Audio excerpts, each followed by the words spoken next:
Salut à tous, la team Well, tout même chaud pour Lyon Fan TV. Très heureux les gars de vous retrouver pour une nouvelle vidéo. J'espère que vous allez bien, que vous avez passé un bon début de semaine. Il va faire beau du côté de Lyon. Enfin, le printemps et peut-être des prémices de l'été, parce que là, ça commence à faire un petit peu beaucoup ce mois de novembre, les amis. Avant toute chose, n'hésitez pas, un pouce, un abonnement, très important. Commentez aussi cette vidéo. Vous êtes sur une vidéo OL, Daily, Mercato. Ce seront des vidéos qui vous permettront de suivre l'actualité. Transfert de l'Olympique Lyonnais quasiment en temps réel. Il va y avoir du sport, il va y avoir de l'actualité. Restez bien connectés sur cette chaîne et merci de votre fidélité. Je vous ai fait un petit live tout à l'heure concernant Alexandre Lacazette. C'est encore le sujet de cette vidéo. Notre capitaine qui a été présélectionné pour les JO avec l'équipe de Thierry Henry. Et ça, comme je vous l'ai dit, c'est une très bonne nouvelle. Pour moi, c'est complètement justifié et mérité, mais par contre, ça venait mettre un petit peu le doute, je dirais, sur le fait qu'il reste ou non à l'Olympique Lyonnais, et on le sait depuis quelques semaines déjà, Alexandre Lacazette a une offre de l'Arabie Saoudite qui est quasiment irrefusable, et mis en balance avec une ou 2 années de plus à l'Olympique Lyonnais avec une Europa League, eh bien, j'ai l'impression que le choix, il est vite fait. Ou alors, la question, elle est vite répondue. Je crois que c'est comme ça qu'on dit. Et Alexandre Lacazette se dirige de plus en plus vers un départ. Ses propos en avant-match, en conférence de presse d'avant-match de la finale de Coupe de France, il avait dit, vous savez, à mon âge, à 33 ans, j'ai besoin d'une préparation pour pouvoir enchaîner une saison. Et sa présence aux Jeux Olympiques plutôt, eh bien, voudrait dire qu'il n'aurait pas de préparation complète avec l'Olympique Lyonnais. Et donc, les suppositions iraient vers un départ. Et il y a quelques jours, Hugo Guillemette, le très informé Hugo Guillemette, nous annonçait qu'il y a une offre sur la table d'Alexandre Lacazette qui est irrefusable. Voilà, ce sont les termes. Un contrat de 2 années avec une année optionnelle. Environ 20 millions d'euros par saison, c'est colossal à 33 ans. Et il attendait de voir ses dirigeants, et notamment David Friot, pour pouvoir décider. Mais dans la tête, on le sait et on le sent. C'est un petit peu comme Mbappé au Real Madrid. On le savait depuis tellement longtemps qu'il allait signer là-bas, que c'est un non-événement.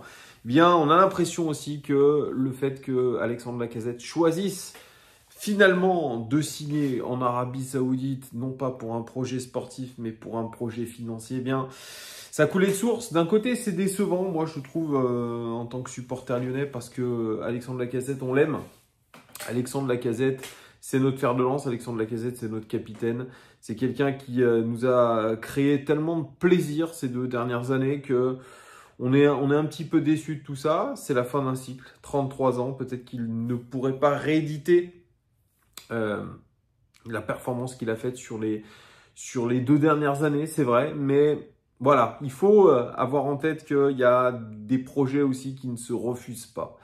Je pense que n'importe qui d'entre nous, eh bien, avec 20 millions d'euros par saison, serait parti en Arabie Saoudite, même si on le sait, hein, l'Arabie Saoudite, ça ne fait pas que des heureux. On voit que Karim Benzema, même en étant musulman, pratiquant, étant dans un pays qui est le berceau de la religion musulmane, eh bien, ça ne fait pas tout.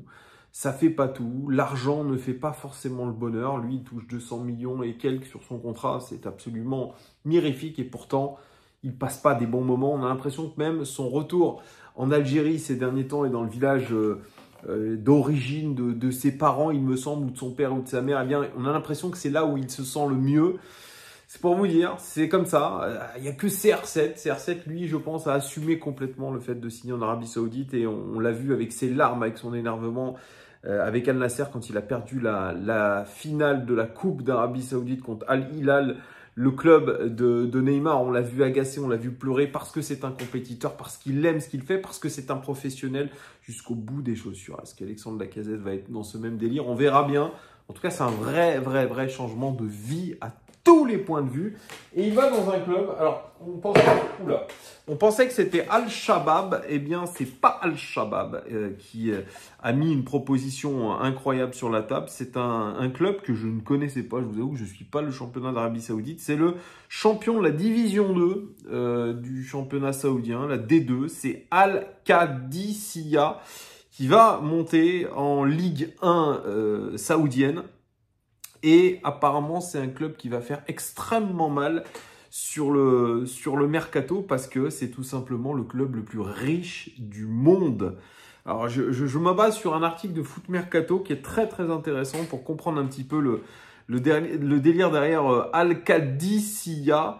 Et l'Arabie Saoudite, aujourd'hui, ils vont frapper très fort. Hein. Ils ont frappé déjà très fort, 976 millions d'euros dépensés cette saison. Voilà, il y a eu l'arrivée de Riyad Mahrez, Franck Kessié, Fabinho, N'Golo Kanté, Karim Benzema, Brozovic, Sadio Mané, Neymar, Koulibaly, Malcolm. Donc la Saudi Pro League, elle a pris une dimension assez incroyable. C'est un acteur aujourd'hui très fort du marché. Et ils sont détenus majoritairement, on nous dit, par le PIF.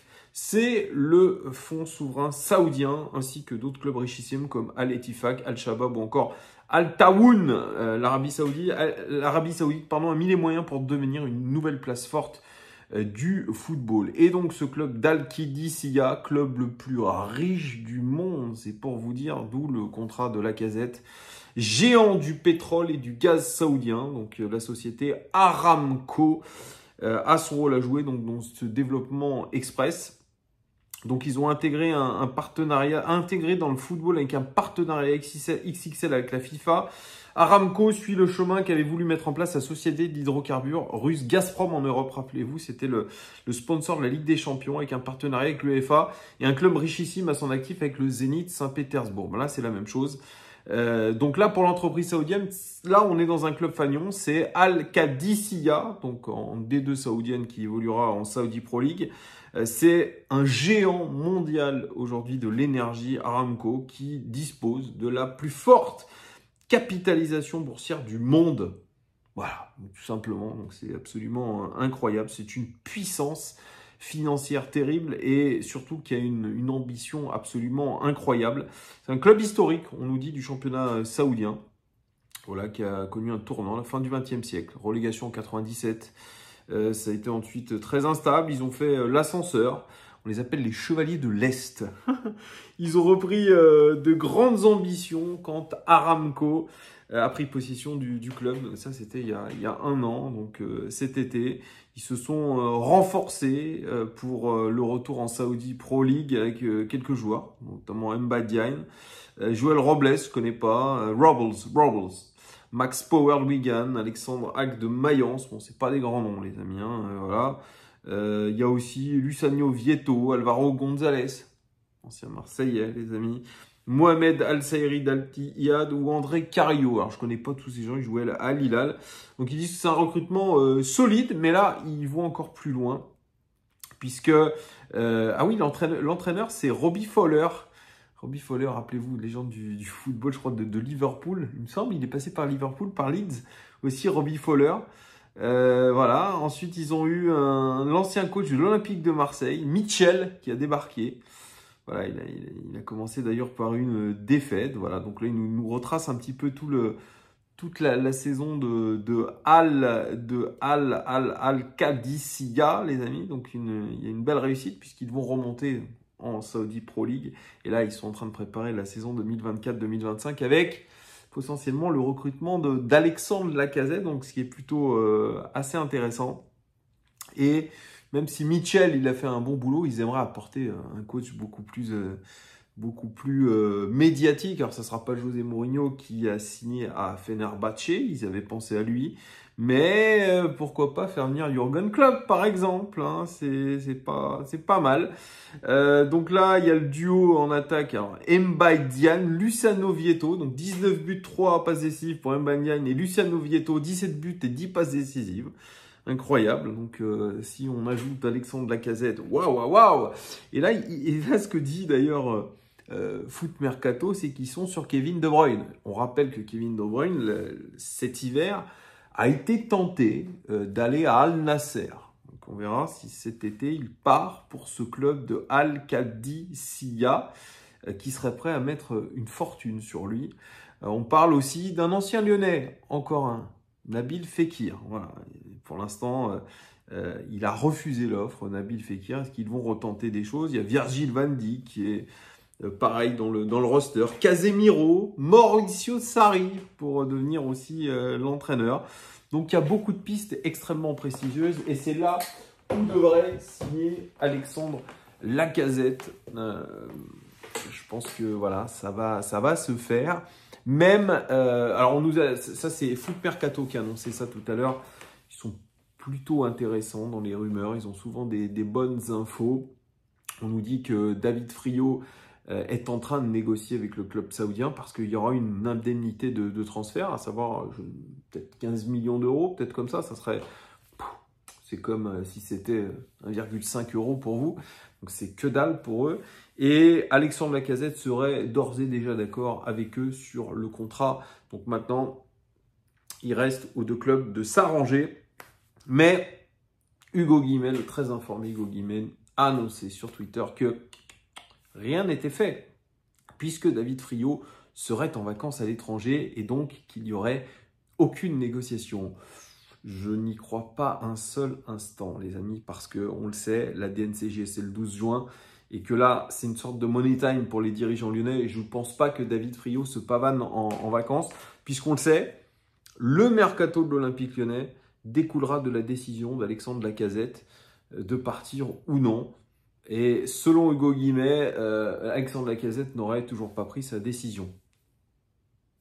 Il y a beaucoup de pipeaux là-dedans. Il a pris sa décision. C'est fait à 90%. Malheureusement, nous allons perdre notre capitaine. Et c'est bien triste. Et on doit se faire à cette idée. Il y a un remplaçant qui est dans le roster.